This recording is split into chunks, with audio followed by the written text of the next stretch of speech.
Welcome to this week's edition of BCHL Central on VBN Sports. I'm your host, Jacob Esterbroer. On this week's show, I'll run down some of the news from the BCHL this week, and I'll be joined later on by the voice of the Powell River Kings, Alex Ronsley. In addition, this week's player spotlight is on forward Miles Fitzgerald of the Victoria Grizzlies.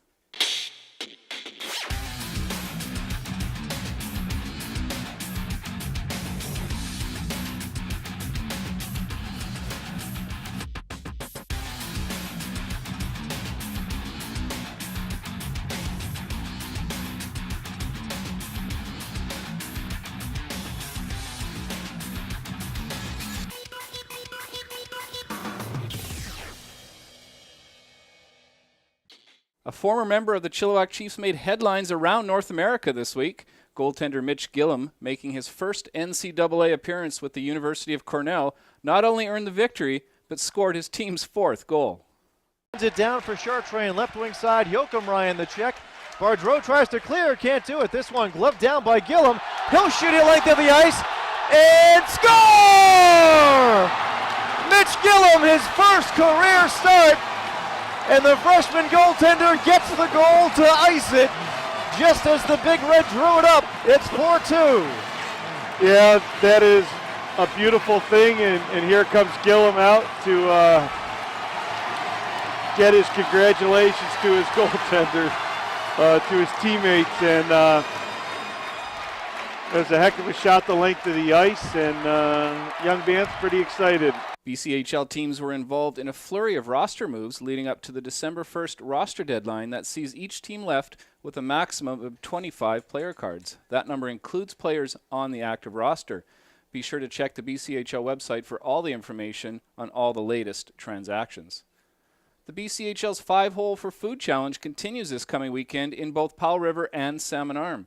This season, all BCHL teams will host a night to give their fans the opportunity to raise as much food and gather as many donations as possible for their local food banks. For more information, again, please visit the BCHL website. We'll be right back after this. To be the best. Ring after ring, we keep practicing until it becomes second nature. Our craftsmen have put in thousands of hours to master their trade. And when things get tough, we make the adjustments needed to stay on top. Baron Championship Rings. This is who we are. Welcome back to the show. We'll now go to our player spotlight on Miles Fitzgerald of the Victoria Grizzlies. Miles, you played with your brothers Leo and Jerry for most of your BCHL career. How has it been to be able to play with your brothers throughout this entire experience? It's been great. It's been helping us throughout our whole career because we know how each other play and we can talk to each other on the bench, and we're always together, so that's a big plus. And do you have any of those like Sedin-like tactics, if you know what I mean, with them being twins and you guys being triplets? Any of that triplet magic, if you would, the triplet knowledge that other players wouldn't have? I wouldn't say that. A lot of people tell us that question, but I wouldn't say that. I think we just know how each other play and where each other like to be around the net and whatnot, so yeah. And do you find as if you've seen your brothers change over their careers, not necessarily off the ice, but on the ice with their styles of play? Not really. We've been playing the same way for about 3 years in this league, so we're smaller players, so we know how to use that, use our speed and our skill to our advantage. And next year, all three of you are heading off to Bemidji State University. Was it any one of you or your brother's particular choice rather than another university or college? Was it just one of you who decided to go there first and the others followed, or was it all a collective agreement in that university? It was all of us talking together, us and our family and whatnot, and that was just the best place for us to go, and it just worked out well. Was it important that you guys stayed together and played at the next level as a trio? For us, if it didn't happen, it didn't happen, but obviously we wanted to stay together, and it's better for our family and it's better for our play as well. All right, thank you so much, Miles. I appreciate it. Yeah, thanks a lot. Miles Fitzgerald, your player spotlight this week. The Powell River Kings continue to sit atop the league standings. I recently caught up with the voice of the Kings, Alex Ronsley, to discuss the Kings' success this season and a weird scheduling quirk that recently saw the Kings play 10 straight games on home ice, but now face a stretch that has them playing 10 of 11 on the road. He also tells us a story of him being the only Australian born and raised broadcaster in the BCHL.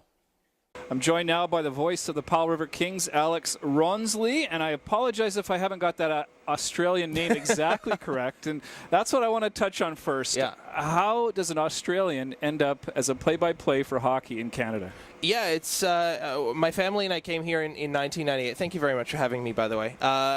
Family came in 98 for a holiday, went to Nanaimo. First hockey game was a Nanaimo Clipper game at the Frank Crane Arena, so instantly fell in love with the sport. Went back to Australia after the holiday, spent 5 years trying to get back and never could because of life and commitments. Decided just to do it one day, packed up and sold everything we owned in 3.5 weeks and jumped on a plane for a 1 year, let's just do it holiday, and that was 11 years ago. 11 years ago. Now a Canadian citizen and calling junior hockey across BC. Any other Australian play-by-play guys in hockey that you know of? I don't want to say no for sure, but I'm pretty confident in saying I'm the only one in Canada and maybe even North America. So, yeah. Let's take a look at your team this year. 19-4-1-1 as we tape this. For fans that don't get to see your team play too often, what's been the secret to the success? I think you can whittle it down to 2 words, and that's depth and goaltending. Depth, first off, you look at the Kings' top 4 scorers. They're spread over the top 2 lines, and the third guys on each of those lines aren't far behind either. I mean, J.J. Coleshaw is 5th coming into the weekend, and Jared Leung is in 8th. So I think you look at the fact that if opposing teams say, okay, we're going to shut down the Kings' number 1 line, there's at least another line that can step in there and be able to control. We saw that in the showcase against Chilliwack where, the J.J. Coleshaw, the Ryan Scarfo, the Drew Durentes line had a great game. And then as the Chiefs began to kind of reel them in a little bit, all of a sudden stepped up Kurt Keats, Jared Lukasavages, and in that game, Matt Scarth. And tonight, it'll be Jared Leung. So I think the fact you've got that depth, certainly the other 2 lines up front, guys like Stephen Hiff, really great defensive forward. And then the 4th line, Curtis McCarrick, Luke McCaw, and Truman Gonzalez are having a really good season as well, and they're first in the BCHL. So you look at depth up front, and then you look at goaltending. Johnny Emo comes in, trip to the World Junior A Challenge last year, came home with a silver medal for Canada West, put up great numbers, and has put up great numbers with the Kings through his time here, and continues to do that this year. And then you look at the quote-unquote backup goaltender, the other guy, Jeff Smith, who's in his first season in the BCHL. Numbers are even better. Whose numbers are league leading. I mean, he's the only guy coming into the weekend that's sub 2 in goals against average. He's the only guy in the league coming into the weekend that's sub 940 in terms of save percentage, and he's 9-1 on the season. So, I mean, to get that out of your 2 goaltenders, I think is a huge reason why the Kings are where they are at this point in the season. And this success is no stranger to this franchise. 4 league finals in a row. That streak was ended last year. The one common denominator through all this has been the head coach and general manager, Kent Lewis. How much has he meant to this franchise? Kent's everything to the program. I mean, there were certainly some leaner years when Kent was taking a break from coaching, and he had stints in Nanaimo and Victoria as well.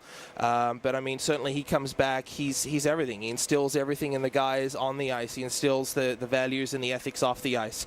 I mean, you can't say enough about Kent. Recently celebrated his 1,000th game coaching in the British Columbia Hockey League, as I said, with Powell River, Nanaimo, and Victoria. And you cannot underestimate the impact that Kent has on this franchise, from the way the team plays on the ice to the way they conduct themselves off it as well. Should mention as well that now next week's show, Alex, will have a feature on Kent Lewis. We look forward to that. Before we let you go, I want to talk about a scheduling quirk. I had to look twice when I heard this to see if it was true. Now, the Kings have had a stretch where they've played 10 straight games at home, I believe. Yeah, and before that it was 6 straight. And now as we begin December, it's 10 of 11 on the road. What is that all about? It was odd. I would imagine, I wasn't involved in the scheduling meetings, but I imagine it has something to do with the ferry situation in Powell River. But the Kings, after the showcase, played 16 of 20 at the Hatt Parker Arena. And actually, when I got the schedule, when it was published, I actually had to go through and count one by one to make sure the Kings were playing the same number of home games than they were road games. It was that lopsided. They are, by the way. But no, basically the rundown with the ferry situation is obviously Powell River, for those unfamiliar, isolated in terms of roads. The only access to it, although it's on the mainland of Canada, it is only accessible by ferry. So come January, mid-January, the terminal in Powell River, one of the terminals in Powell River closes. So instead of an hour-and-a-half trip over to Vancouver Island, it's now a 3-hour trip from Powell River down to Nanaimo. That'll be for about 3.5 weeks, and then it'll be a 2.5-hour trip from Powell River to Comox through the second Powell River terminal. So it's going to be a lot of long road trips, but I mean, the team's no stranger to being on the ferry. It's great prep time for the broadcasters, and it's just been it's been a quirk. The team has been at home a lot. They've used it to the fullest of its advantage. I mean, they went 5-1 on the first one and 7-3 on the second homestand. They've used it well. They've gotten out in front. Now they've got to do the hard miles on the road. Before we let you go, and thank you for joining me, let everybody know how they can follow you and the team online, social media, Twitter, etc. PowellRiverKings.com is the website. Twitter is at BCHL Kings. For me personally, it's at Alex Rawnsley. And you can also follow the Kings blog, kingsofthecastle.wordpress.com.